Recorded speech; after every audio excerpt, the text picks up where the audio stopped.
Ini adalah kisah tentang seorang anak laki-laki yang seluruh tubuhnya lumpuh, hanya kepalanya yang bisa sedikit bergerak. Suatu hari ayahnya bertanya apakah ia menginginkan sesuatu. Anak itu menoleh ke arah seorang gadis yang sedang berolahraga di kejauhan. Ayahnya mengira anaknya ingin bisa berolahraga juga, dan dalam hati ia berjanji akan mewujudkan apapun keinginan putranya.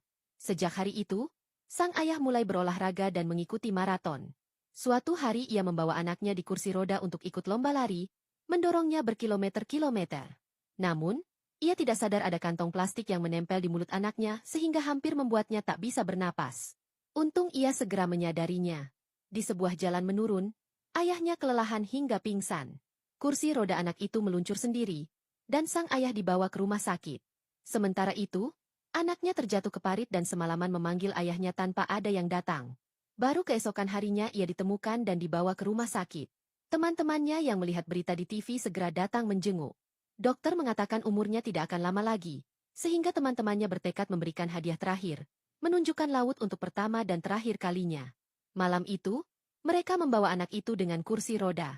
Dalam perjalanan, polisi beberapa kali menghentikan mereka karena alasan keamanan.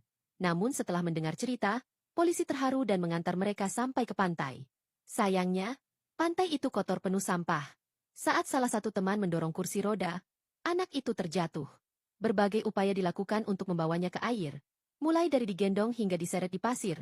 Meski ia kesakitan, ia tidak mengeluh. Saat akhirnya berhasil sampai ke air, ia sempat tenggelam, tetapi berhasil diselamatkan. Mereka lalu kembali ke rumah sakit. Teman-temannya bertanya apakah ada permintaan terakhir. Anak itu menjawab ingin punya pacar. Keesokan harinya, mereka mencoba meminta beberapa gadis untuk menjadi pacarnya sehari saja. Tetapi semua menolak, bahkan ada yang memukul. Malamnya, mereka dikeroyok oleh preman yang ternyata kakak dari salah satu gadis, lalu ditelanjangi dan ditinggalkan di halte. Mereka melarikan diri ketika polisi datang, lalu mendatangi sebuah salon dan memohon pada pemiliknya untuk menjadi pacar anak itu sehari saja. Sang pemilik salon terharu dan setuju. Teman-temannya merapikan penampilan anak itu, mencukurnya, dan memberinya baju baru. Bak salon itu masuk ke kamarnya, dan 3 jam kemudian keluar.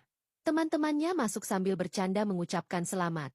3 hari kemudian, anak itu meninggal dunia. Pada pemakamannya, semua teman hadir. Ayahnya memberikan sebuah kartu dengan foto grup mereka di bagian depan dan tulisan di belakang, "Semoga kalian semua menjadi orang baik." Tulisan itu dibuat oleh anak tersebut dengan memegang pena menggunakan mulutnya.